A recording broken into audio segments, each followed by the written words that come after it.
मैं प्रोफेसर पाशा के पास आती हूँ कि प्रोफेसर पाशा, आपको भी क्या ऐसा लगने लगा है कि डोनाल्ड ट्रंप और सारी वैश्विक ताकतों के साथ मिलकर अब मोदी जी को सत्ता से बेदखल कर रहे हैं, और जिस तरीके के संकेत वैश्विक लेवल पर मिल रहे हैं, फिर सत्ता के कॉरिडोर्स में कुछ इस तरीके की हलचल कि देखिए जयशंकर का जो टिल्ट है वो यूएस की तरफ हो रहा है, अजीत डोवल और अदानी का टिल्ट वो चाइना की तरफ हो रहा है। ऐसे में आपको क्या लग रहा है, जो भी चीजें हो रही हैं, जो भी गतिविधियां इस समय सरकार में है, वो सामान्य नहीं लग रही हैं? आपको क्या लग रहा है, अगर ग्लोबल लेवल पर अगर आप देखें, तो क्या आपको भी ऐसी ताकतें नजर आ रही हैं जो मोदी जी को सत्ता से बाहर करने की तैयारी में? देखिए, मेरे ख्याल से सबसे पहले हमें ये ध्यान में रखना है कि जब से ट्रंप आए हैं उनके तीन टारगेट्स हैं। एक तो यूक्रेन जंग, जो कि उन्होंने एक हफ्ते में सीज फायर और सॉल्व करने की बात कर रहे थे, वो अभी तक चल रही है। दूसरा, उन्होंने चीन को निशाना बनाया था, चाहे सैंक्शंस हो या इंडो पैसिफिक को लेके वो दुश्मन मानते थे वो। तीसरा जो है टैरिफ। टैरिफ की बात उन्होंने इलेक्शन के दौरान ही किया, कैनवैसिंग के दौरान, और उसके बाद लागू कर दिया उन्होंने, और पॉज भी किया। और और तीनों में जो है ट्रंप जो है असफल रहे हैं, चाहे यूक्रेन हो या चीन हो या टैरिफ हो। सिर्फ चंद मुल्क जो है उनके साथ एग्रीमेंट कर रहे हैं। भारत जो $500 बिलियन का उनको वादा किया था, वो अभी बातचीत चल रही है, स्थगित कर दी गई है। तो इन तीनों में जो है अमेरिका ये चाहता था कि भारत उनकी तरफ होगा। जैसा पहला इंडिकेशन जो है, प्राइम मिनिस्टर मोदी जाके उनको डियर फ्रेंड बोल के गले मिलके सब आश्वासन दे दिए कि हम आपके दोस्त हैं, चाहे वो दोस्ती एक तरफा हो वगैरह। तो ट्रंप को पता चल गया कि ये जो है ये ऊपर पड़ के दोस्ती कर रहे हैं। और दूसरी बात यह है कि एग्रीमेंट साइन कर लिया कि जो भी अमेरिका से आप भेजना चाहते हैं हम खरीदने के लिए तैयार हैं। हालांकि डिटेल में इंटीग्रिटी प्राइम मिनिस्टर मोदी को पता नहीं चला कि अमेरिका इसको एक्सप्लॉइट करेगा बोल के। जब उन्होंने वहां गए थे, $500 बिलियन का वादा कर दिया कि 200 से जो है दुगना करके तिगना कर देंगे, 500 बिलियन कर देंगे, तो ट्रंप खुश हो गया। लेकिन जब इम्प्लीमेंटेशन की बात आई, ट्रेड एग्रीमेंट की बात आई, तो तब पता चला कि भारत जो है टैरिफ हटाने के लिए आगे पीछे हो रहा है। एग्रीकल्चर प्रोडक्ट्स इंपोर्ट करने में, या डेयरी प्रोडक्ट्स या जीएम प्रोडक्ट्स इंपोर्ट करने में जो है अपोजिशन बता रहा है। और तेल रूस से लेने के लिए जो है जो दबाव था वो भी खत्म करने के लिए तैयार नहीं है। हथियार भी खरीदने के लिए जो दबाव डाला गया था रूस से, वो भी खत्म करने के लिए तैयार नहीं है। और तीसरी बात जो है, रूस और चीन चूंकि अमेरिका के दुश्मन माने जाते हैं, तो उनको भारत को सलाह दी गई कि आप इनसे तिजारत क्यों करते हैं, इतना बिलियंस ऑफ डॉलर्स ट्रेड क्यों करते हैं, आप खत्म करिए, हमारे से ट्रेड करिए, हमारे से तेल खरीदिए, गैस खरीदिए वगैरह वगैरह बोल के। तो ये जो है उनको इंडिकेशन मिल गया ट्रंप को मोदी साहब के विजिट के बाद। और दूसरी बात है कि जो फॉरेन मिनिस्टर्स की मीटिंग हुई क्वाड की, उसमें इतना लंबा चौड़ा स्टेटमेंट हमने साइन कर दिया जो कि 95% जो है चीन के खिलाफ था। तो उसके बाद अमेरिका को लगा कि जो है भारत उनकी कैंप में आया है। मोदी साहब चुपचाप सहते रहे सब कुछ, हथकड़ियों में भारतीयों को जो भेजे, और टैरिफ की धमकी दी, और तेल के बारे में और चीन के बारे में वगैरह वगैरह सब।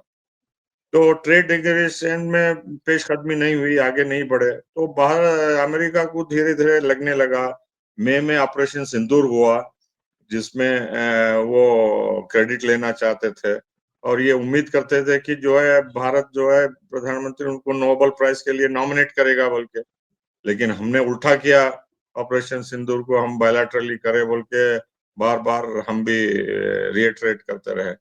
और G7 में भी मुलाकात नहीं हुई। और जो मोदी को इनविटेशन दिए थे कनाडा से, आप भारत लौटने के समय वाशिंगटन होते हुए जाइए बोल के, तो मोदी वहां भी नहीं गए मिलने।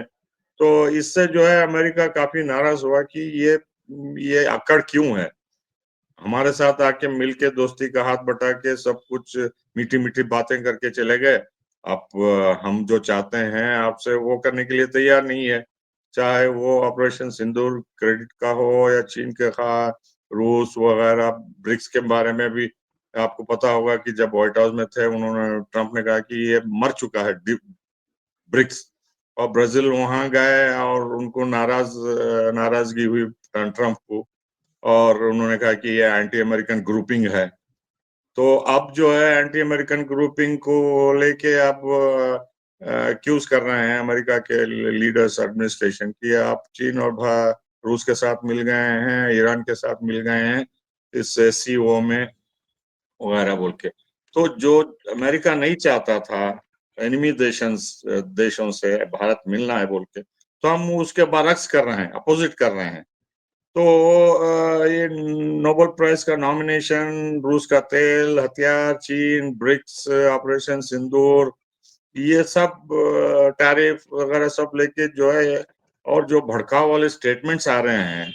मुझे याद आ रहा है कि जब बांग्लादेश का ये गड़बड़ी हुई स्टूडेंट्स की, इसी तरीके से जो है अमेरिका के डीप स्टेट वाले इंटरवीन करते थे और इतने मर गए और इतना हार्श पुलिस मिलिट्री क्रैकडाउन हुआ है बोल के।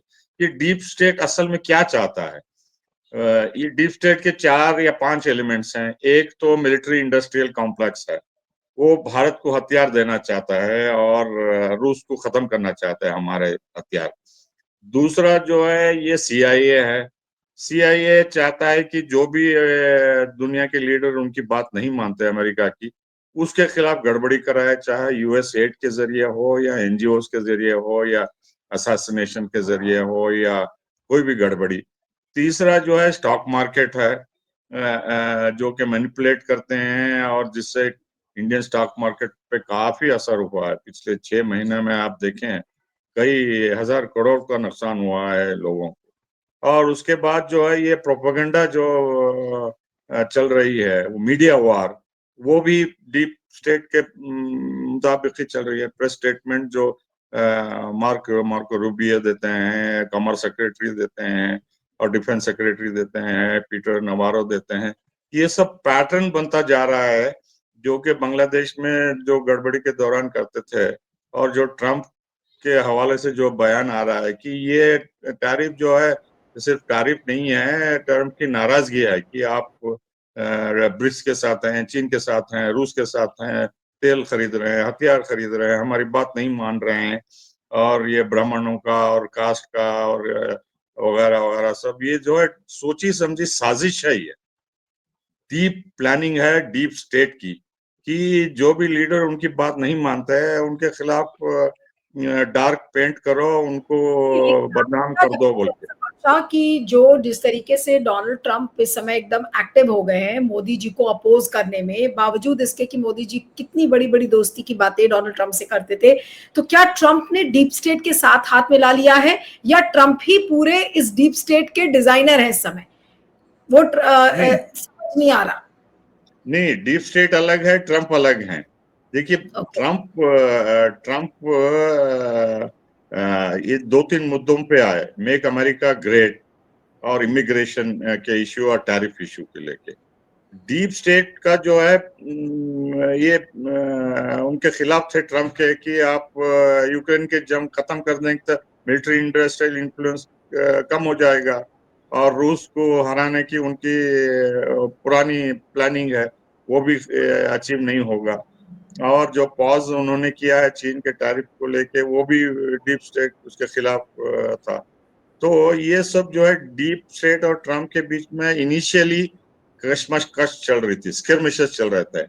अब चूंकि ट्रम्प की पॉलिसी सक्सेसफुल नहीं हुई, चाहे वो गाजा में हो, यूक्रेन में हो, चीन में हो या भारत पाकिस्तान के नोबेल प्राइज में हो वगैरह वगैरह सब, तो ये जो है अब धीरे धीरे डीप स्टेट अमेरिका के प्रेसिडेंट के ऊपर अपना दबदबा जो है मजबूत कर लिया है। अब जो भी चाहे डीप स्टेट वही ट्रम्प भी कर रहे हैं, चाहे गाजा में हो या यूक्रेन में हो वगैरह सब। तो इसी तरह जो है अब डीप स्टेट भी डोनाल्ड ट्रम्प के जरिए भारत में गड़बड़ी कर रहे हैं।